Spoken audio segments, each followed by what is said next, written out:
Good morning, Southside Tigers. I've got my cup of coffee here. It is my second cup. I got it in a bunny mug because I got this after Easter. I thought it was cute, and you know I like bunnies. So today we are going to talk about how to listen for themes in music.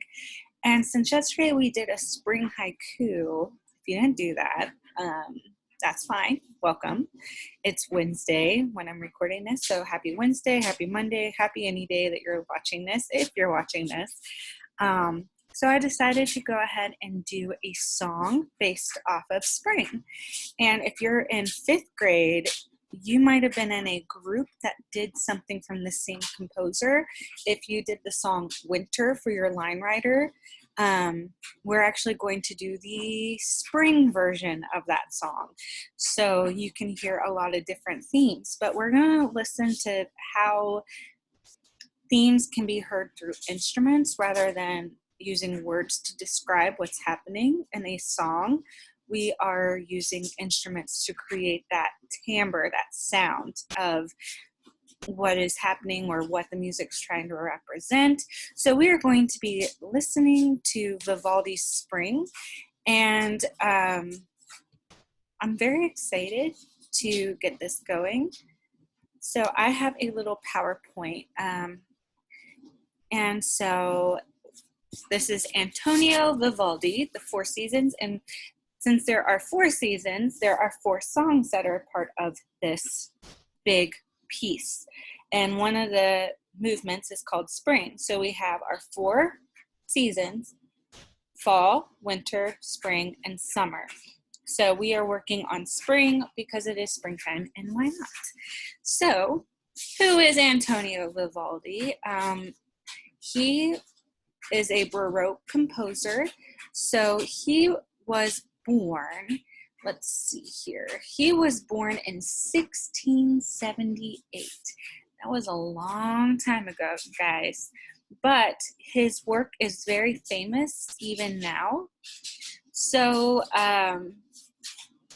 he wrote music a lot for strings, and if you listen to Winter by Vivaldi, if you're in 5th grade, you got to hear a lot of strings.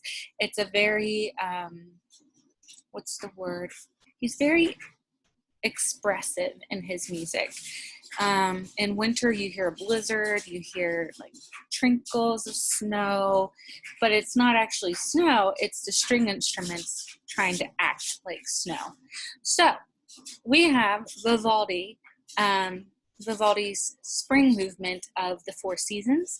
We have 5 themes within this song. We have trees, because trees happen in the spring. Birds, we hear birds chirp a lot during the springtime. Rivers tend to unfreeze and start flowing. Thunderstorms, we definitely hear a lot of thunderstorms. And of course, we see more sun. So, which is always a pleasant thing. And it's sunny outside today, so that's very nice. I'm excited. Maybe I get to sit outside today. Probably not, because it's still pretty cold. But that's okay. At least it's sunny. All right, let's go with trees. We hear big and small sounds, or forte and piano. Forte means loud, piano means soft. Sounds grand and majestic, and it is our main theme of the song. So you might hear this, hint, hint, more than once throughout the song. But when I say grand and majestic, I want you to think of a tree. A tree is rooted in the ground. It stands tall, and it takes a lot to force a tree over. So it's very solid. Just think about when you're standing and no one can move you. You're solid. You're grand and majestic. All right. Then we have birds. We have 2 instruments that are creating a conversation. And it sounds like one is talking and the other one's like, you need to stop talking. You're talking too much. Kind of like my whoop woo bird that was outside my window last week. Oh, that was funny. We have the river, which is a stirring low sound. We have the thunderstorms. You hear high sounds, and I misspelled lightning. I can fix that right now. That represent lightning. They're high, so they're up here, and low sounds that represent thunder. And it is the angry section on the music. Then we have the sun. Think about a sun in the morning. You don't see it in all of its shape. Well, don't stare directly at the sun either. But you hear it kind of peaking. It's a very short sound. It's happy.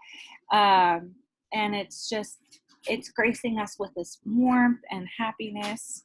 All right, so we're going to listen to the song. And I want you to kind of hear, I'm going to talk over it. Hopefully you can hear me. This is the first time I've tried this. But we are going to listen to the song. It's only about 3 minutes long.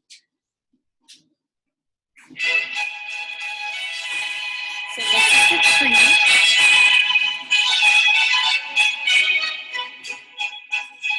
Notice how it gets quiet. Then back to loud with forte. It's very grand and majestic. We want to hold our roots.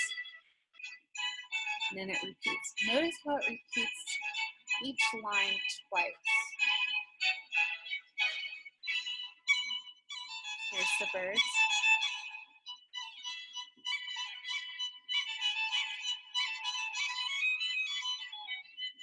So do you hear the conversations? These are all string instruments. So we hear viola, violin, cello, double bass. Right now I just hear viola and violin.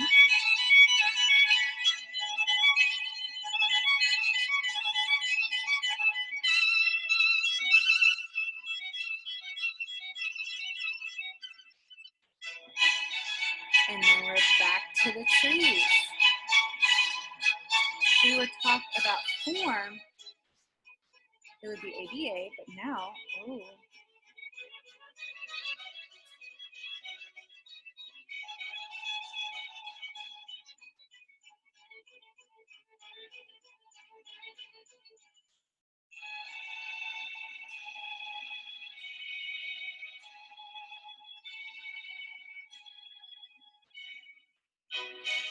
Now we're back as trees, we're grand. Notice that when it repeats, it comes back. It's shorter. Ooh, there's the thunder. There's the lightning. Thunder, thunder, lightning. Thunder, lightning. Thunder, lightning. Thunder, lightning. Thunder, lightning. Thunder, lightning. Thunder. Now listen to how the tune is a little bit different. Sounds a little bit spookier in a way, maybe in minor.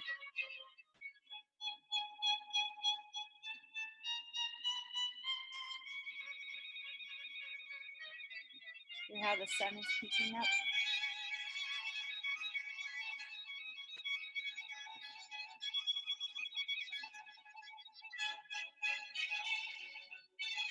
And we're still kind of in the sun. We're just kind of so happy that we're in the sun and it's warm and very happy.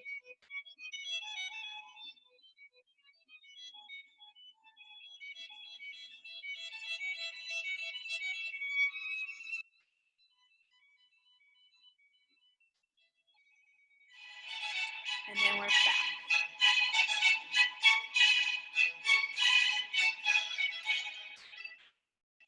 Now we are quiet. The piano.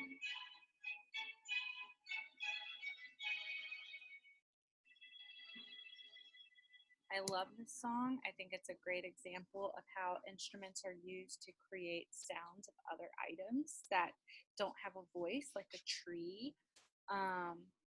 Oops, I had two others, but that's okay. So this song is really good at showing that But my challenge for you is, can you find another song that represents something but without using words?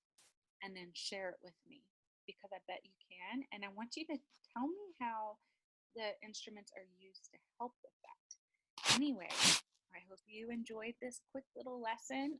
It's one of my favorites to do. Usually I do some dance moves with it, but we are all at home and doing our best. But I hope you have a great day, and I'll talk to you tomorrow. Bye.